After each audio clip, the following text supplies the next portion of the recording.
Hello and welcome to my second video in the series on how to just write. In this video we're going to look at The Book Thief, brilliant book, and then we're going to look at Twilight. And I'm going to teach you four things: how to start in the middle of a crisis, how to use unexpected contrast, how to use short and single word sentences to create a blunt tone and a blunt character, and finally how to highlight what the character's personality is missing. So four easy things for you to do to improve your writing. Right, here we go. First, the colours. Then, the humans. That's usually how I see things, or at least how I try. Here's a small fact. You are going to die. I am, in all truthfulness, attempting to be cheerful about this whole topic, though most people find themselves hindered in believing me. No matter my protestations, please trust me. I most definitely can be cheerful. I can be amiable, agreeable, affable, and that's only the A's. Just don't ask me to be nice. Nice has nothing to do with me. So here you've got a really clear voice. You can understand this person's tone straight away, and it's done through these short single word sentences that we get at the beginning, very blunt, and these short curtailed sentences without even a verb in them here, very, very blunt. Now, why does that work? Well, because this character is death, and we get a clue here that he's not human, so he's an abstract idea or something that we've not met before. We get the idea from this interest in death. We don't know for sure at this stage, of course, but within the first page of the book we realise that this is death speaking, and that's why death is so blunt, because the character death is blunt because death itself just ends things, doesn't it? That's as blunt as you can get. So it fits the personality. And then another really interesting way of revealing what a character is like is by saying what the character isn't like.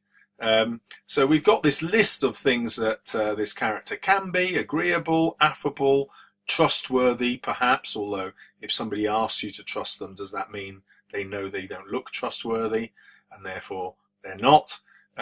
I definitely can be cheerful, but we don't see any evidence of that. And then we get this idea that, look, I'm just not nice. Don't ask me to be nice. That gives you a really clear insight into the character by having them explain what they aren't. And usually that works if the thing that you say they aren't is the one you would most want them to be, or other people would most want them to be. So, for example, if you were describing a parent, you might decide that the one thing they weren't going to be was fair. Because that's what you want, isn't it? You want a parent who's fair, especially if you've got a brother or sister. And if you've got a parent who's unfair, that's what you don't want. So you could create a character who doesn't have that. Or you could, I don't know, if you were writing about one of Santa's elves, bringing these lovely children, presents to children, the one thing this elf might not like is children, and therefore can make sure that something is wrong with every present that goes out. You know, there's no battery in it, or this little piece is missing from the jigsaw, or whatever it is. So picking on the one thing that's going to be most upsetting is the greatest thing to take out of your character at this stage. So let's have a look at two more skills. This comes from Twilight by Stephanie Meyer. I've never given much thought to how I would die, though I'd had reason enough in the last few months, but even if I had, I would not have imagined it like this. I stared without breathing across the long room into the dark eyes of the hunter, and he looked pleasantly back at me. So we've started right in the middle of a crisis. We have no idea what's going on. We know that this character thinks they're going to die. We know from this bit that in the last few months he or she, and it is a she, has faced death several times. This is quite extraordinary. And we also get a sense of how calm the character is from those details. They're not panicking. When we panic, we breathe more quickly. This person is just staring without breathing, staying as calm as possible. Now that leads us to the second point. Those were all unexpected contrasts to what we did expect.